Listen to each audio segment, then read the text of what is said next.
So suppose that you live in a one-dimensional universe, so like a line or a rope, and someone comes up to you. So this is you, someone else, and comes up and asks you for directions, let's say for the dollar store. And you, living in this, let's say, neighborhood, already know the direction to the dollar store. You just tell the person to go to the right. And if the dollar store is the only store in this universe, then this information will be sufficient for the other person to reach, let's say, the dollar store. But suppose, on the other hand, that there are multiple stores. So there's one here, I don't know, that sells ice cream, one there, and so on. And let's suppose that this person isn't a native speaker, so he can't read the signs to tell which store is which. Then when you give them the location of the dollar store, you need to be a little bit more specific about the location. So let's say you'd give them, I don't know, you told them that the store is on the right. You'd maybe give them a distance. So let's say this is your relative to you, this is your position, and this is like 1 meter away from you. And you say this is 1, 2, 3, 4, 5, where each stick is, now my drawing isn't perfect, but like I want you to assume that each stick is 1 meter apart. Then you have 1, 2, 3, 4, 5, 6, 7, 8, 9, and 10. So you tell them that the location of the dollar store is 10 meters to the right. And that information, so you gave them some sort of number with a unit, in this case meters, and you gave them a direction, and hopefully they will be able to follow these instructions in order to reach the dollar store. Now, suppose that maybe instead of the store being to your right, it is to your left. So here again, this is the store, this is the direction, and let's say here you are, this is your position, this is 1 meter away from you, this is 2, 3, 4, 5, 6, 7, 8, 9, and let's say 10. But this time, instead of being to the right, it is to the left of you. So again, you give the position of the store to be 10 meters to the left. That's what you would tell someone else that is asking you for directions for this specific store. You'd give them these instructions, and they will be able to find it. Now, we're going to do the exact same thing that we did earlier, but we would like to generalize it to a more robust concept for in one-dimensional space. So earlier, we were, let's say, at this position. This is us in this one-dimensional universe, and I want you to think of this as a line where this is your right side, this is your left, and the line extends all the way to negative infinity and all the way to positive infinity. So this is an infinite line, but obviously I have a finite amount of screen, so just imagine it as it extends all the way to either ends of the number line. And we are going to assign to your position the value of 0. So this is what we call the origin. We're going to call this line, we'll give it a special name, which is the x-axis. And let's say this is 1 meter away, but to the right. Now, instead of saying, let's say the distance of the store earlier, say here, this is the store, and it's like 1, 2, 3, 4, let's say 5 meters to the right, or maybe if it's to the left, so distance, let's say here is 1, 2, 3, 4, 5, and 6. let's say the other store is, let's say, 6 meter, but it's to the left. To reduce the amount of talking we're doing, we can assign to each direction a sign. So let's say if you're going to the right, it's a positive, and if you're going to the left, it's a negative value. So let's say the dollar store in this new convention will be plus 5 meters. That means you're going in the positive x direction. And if your store is to the left of you, it'll be minus 6 meters.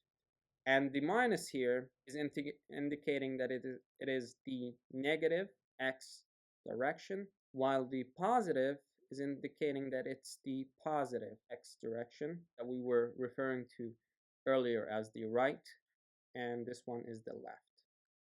So what we did earlier is we drew an axis. We called it the x-axis. We gave it an origin, which had the number 0 as a reference. And going in the positive x directions means that you have positive value to the distance. That means you're going to the right. And if you go to the left, that means you have a negative increment each time, and so on. So you can locate any position on either end of this line. So let's say if I have a point here, let's call it P1, it has a position x of P1, which we'll call, let's see, relative to this point is -1, -2, -3, -4, and let's say a half. So -4.5 meters. So this means that this point, it lies on the x-axis, and you have to go, if you are at the origin, if you are here, you need to go 4.5 meters to the left in order to reach the point P1. Similarly, if you had another point, let's say P2, we can locate this easily by just counting from the origin. So you have 0, 1, 2, let's say 3, and 4. X of P2 is 4, positive 4 meters to the right. That means in order to get to point P2 from the origin, from here, you need to go 1, 2, 3, 4 meters to the right. Now, suppose that we don't live in a one-dimensional world, but instead we live in 2 dimensions. So like on a piece of paper, so you live in here. So it's like a square universe, and you would like to locate, let's say, the position of a point here, P1, relative to another point. Let's say that you are here. This is you. Well, how do you get from point P1 to point P1? In 2 dimensions, obviously, if you just go left and right, if you went, let's say, some given amount to the right, you don't get to the point P1. It's right above you, but it's you need to go up and down as well. So a generalization to the number line which we had earlier, let's say this is the x-axis, which had an origin and went from negative infinity to positive infinity, is that you can have your original x-axis that goes through this point, and you introduce another axis perpendicular to it, and we call it by convention the y-axis. And now you can localize similar to the x-axis. This is the positive x direction, so you have here 1 unit, and if you go in this direction, this is -1 units, -2, and so on, and this direction 2. And in similar fashion, you can go up by 1 unit, up by 2 units, up by any amounts of units you would like, and you can go down a unit, or 2 units, 3, and so on. So each point in the plane, let's say this is a random point other than P1, will be defined by not one but two coordinates. So every p, you will have an x coordinate and a y coordinate that would tell you the exact position of this point on the plane. So let's take our original example of the point P1, and the way that you find x, let's say we would want to find the x coordinate of P1, you just draw the perpendicular line to the x-axis from point P, and this line happens to be parallel to the y direction. So this point, the point at which the line intersects the x-axis is your x position. And similarly, to get the y position, you draw a perpendicular line from the point P1 to the y-axis, and the point at which the line intersects the y-axis, this is your y coordinates. So let's say x1, y1. So P1, point P1 is given by coordinates x1, y1, and we can determine these by just counting on our x-axis and looking. So here is our origin, which is at 0, 0. You'd go 1 unit to the right, 2 units, 3 units, and your x1 is going to be 3, a positive 3, and y1, you'd go up 1 unit, 2 units, and let's say here it's a half, so 2 plus 2.5, and that is the coordinates of our point P1. Now, more generally, we live in a three-dimensional world, which means that in a plane you needed two coordinates, which are the x and the y. In 3 dimensions, you obviously need 3 coordinates, so this is our 3 coordinates, 3-dimensional coordinate system, which is designated by 3 coordinates, x, y, and z. Obviously, it's difficult to visualize 3-dimensional space in 2 dimensions because obviously one of them lies in the exact same plane. You're trying to squish something which doesn't belong to the plane. We can try to imagine a 3-dimensional plane, a 3-dimensional cube in 2 dimensions as follows.